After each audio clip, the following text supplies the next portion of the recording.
Welcome to the first 9 weeks Big Picture and Major Work Overview.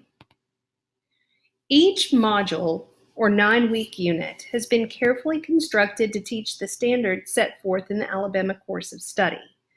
In order to teach and reinforce those standards, all of the smaller lessons in the units are designed to connect to and reinforce themes and skills covered in the anchor text for that 9 weeks.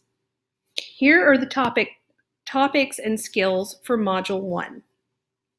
The big idea of focus here is freedom, and the defining questions are: what freedoms did the natives, slaves, explorers, and pilgrims value? How did they pursue these freedoms, or did they pursue these desired freedoms? And finally, why did these people believe the pursuit for freedom was necessary? The skills we're going to focus on for this 9 weeks are close reading, analysis, and argument structure. And it's important to understand that the connections between the major works and the lessons might not be obvious at a glance because those connections are not just thematic, but skill-based as well.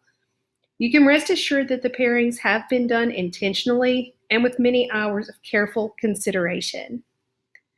For the first 9 weeks, students will read Warriors Don't Cry, a memoir by Melba Pattillo Beals outlining her experience as one of the Little Rock Nine, the first students to participate in the integration of Arkansas schools in 1957. The memoir is written in a first-person narrative style that quickly engages students.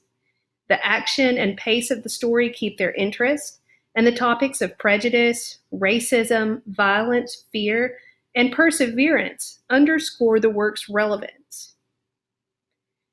The anchor text is the cornerstone of the 9 weeks instruction, and independent reading is a critical skill in itself. It's very, very important that these full-length texts not be omitted from the curriculum. But it's equally important that the reading not compromise the time in class, because that is best spent discussing the works, moving through the lessons, and teaching the critical skills that students need. And so we strongly encourage independent reading of these anchor texts. The big picture for the first 9 weeks gives you a better idea of how reading time is allotted, as well as the activities that have been included to help students process and respond to their reading. In week 1, you're going to introduce the dialectical journal. It's a tool students are going to use all year to record and analyze significant information as they read. Now, you'll have to use these dialectical journals with discretion. You don't want to burn students out on them, so make sure to model well and to use discriminately so that the entries are meaningful. During the first week, you're also going to assign the first chunk of the memoir, right here with chapters 1 through 6. This is excellent use of the Marzano element of chunking that we're going to discuss in just a minute. Week 2 allows for discussion time, and then you'll assign the next chunk of chapters 7 through 11. You'll do the same in week 3, discussing and then assigning more text.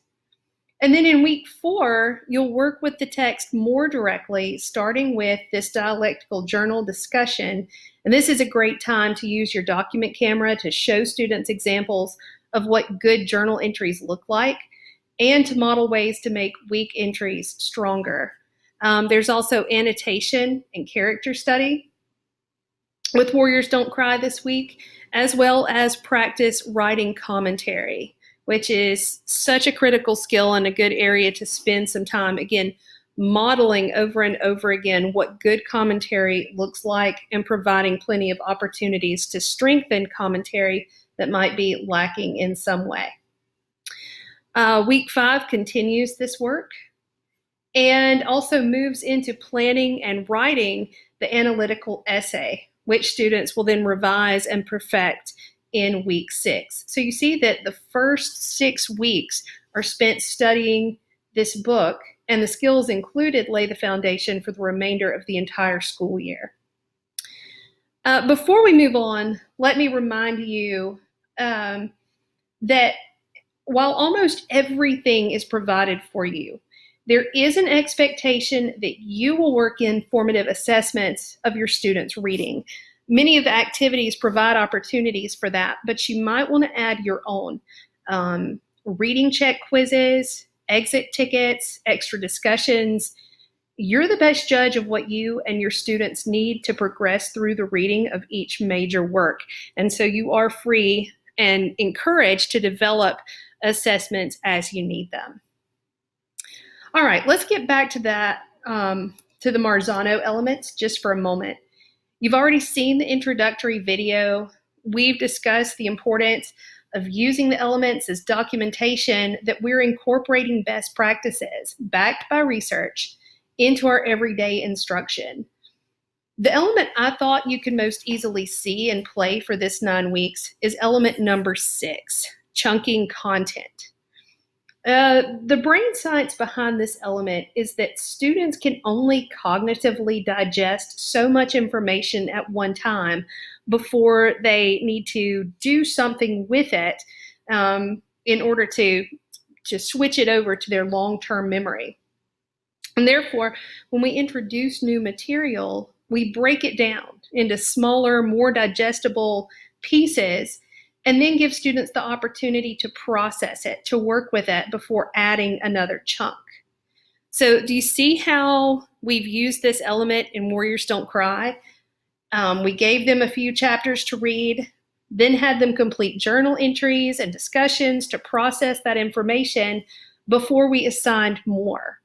Similarly, the activities, the lessons in every module are divided into activities that also allow for chunking. So by giving information in smaller pieces, having students complete activities or discussions to process those pieces, then strategically adding more, our students are able to learn so much, and better yet, they're able to retain it. All right, that's it for our first 9 weeks, big picture and major work. This is a great book that students love. They usually get engaged quickly, and they can really relate to the struggles of the speaker. I hope that you and your students enjoy it.